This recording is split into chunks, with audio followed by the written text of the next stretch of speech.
Hey everyone, this is Team Skull Energy.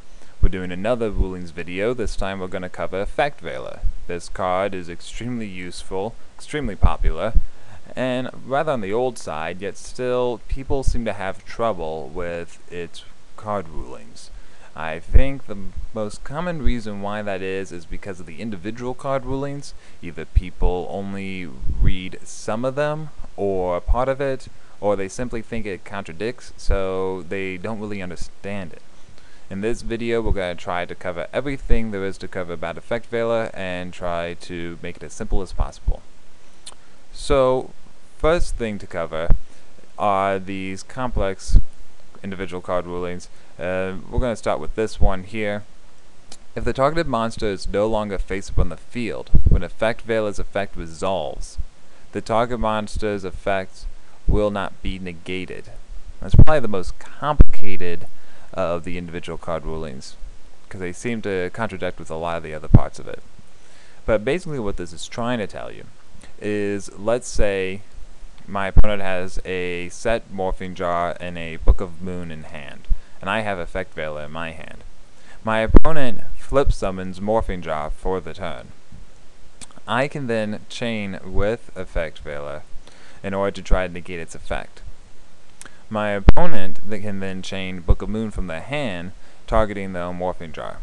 So the chain would resolve backwards, Book of Moon would flip the Morphing Jar back face down, and because Morphing Jar is no longer face up on the field, Effect Veiler's effect is going to fizzle. And since Morphing Jar does not need to be face up on the field for his effect is going to resolve normally. So basically, Effect Veiler will fail, and Morphing Jar's effect will resolve just fine. Now then, the other part that kind of makes that confusing, though, is with this Exile Force ruling.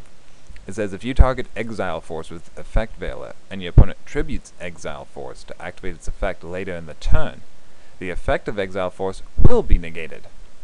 It's kind of strange, because it would no longer be face up on the field.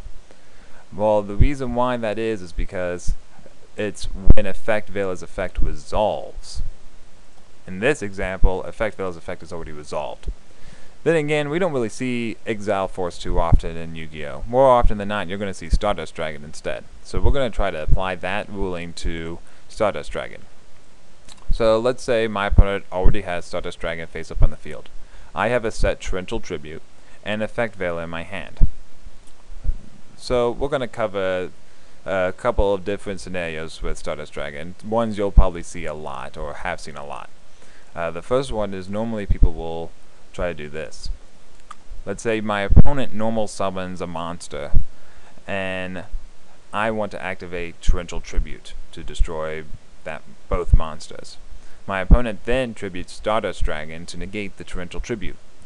Well, even though I have Effect Veiler in hand, I could not chain Effect Veiler targeting Stardust Dragon.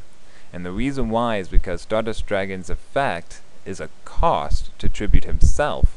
So he's no longer face up on the field in order to allow me to target the Stardust Dragon.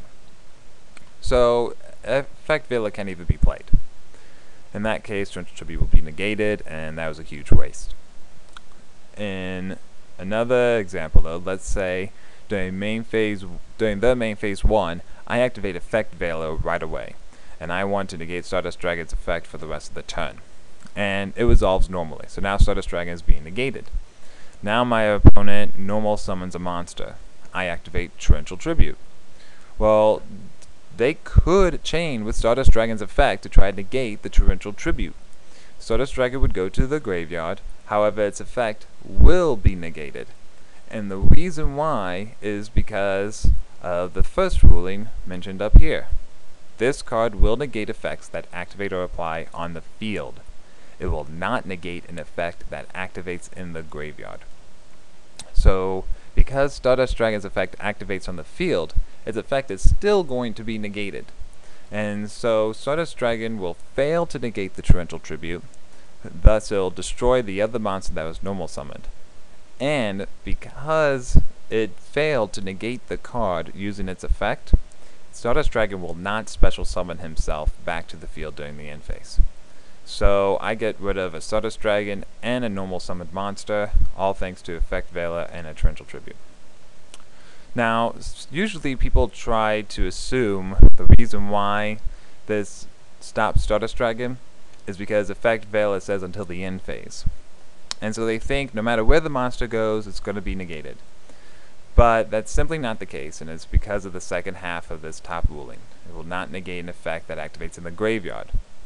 Well, people don't usually pay attention to that, and so they assume that if, let's say, I target my opponent Sangan with Effect Veiler, Sangan's effect will be negated, because it can negate Stardust after all, right? Well, no. If Sangan, it's going to be a card that activates in the graveyard, whereas Stardust Dragon activates on the field. So, Sangan would not be negated, even if Effect Veiler targeted earlier in the turn and it resolved successfully. It's all thanks to that top ruling. That's what it's trying to refer to, that's what it's trying to talk about. So, then there is one more complexity with monsters, and that's monsters like Chaos Sorcerer. Let's say I have a Chaos Sorcerer on the field. My opponent has Effect Veiler. I try to use Chaos Sorcerer's effect to remove from play one of their monsters. They chain with Effect Veiler. Well, the Effect Veiler will resolve normally. Chaos Sorcerer's effect will be negated. That's not too uncommon. The confusing part is, can Chaos Sorcerer then attack? Some people say yes, because the effect was negated. But the correct answer is no, he cannot, because his requirement is that you simply activate this effect. Then he cannot attack during the turn. So, Effect Veiler only negating the effect and not the activation of the effect, Chaos Sorcerer will not be able to attack later in the turn. So Effect Veiler saves my monster and saves me from an attacking Chaos Sorcerer. Now that's pretty much Effect Veiler in a nutshell with all the different monster effects and how it works with them. The last complexity is with cards like Macrocosmos being face up on the field. Well, some people think that they can just simply discard the Effect Veiler, even with Macrocosmos on the field. But you cannot, because Effect Veiler within the cost says you have to send this card from your hand to the graveyard in order to do whatever. So with Macrocosmos being face up on the field, it would be banished instead of being sent to the graveyard. With that in mind, Effect Veiler cannot have its cost be satisfied. And so Effect Veiler cannot even be activated at all, so it has to stay in the hand. Same is true if Dimensional Fissure is face up on the field, for example, or Banish of the Radiance.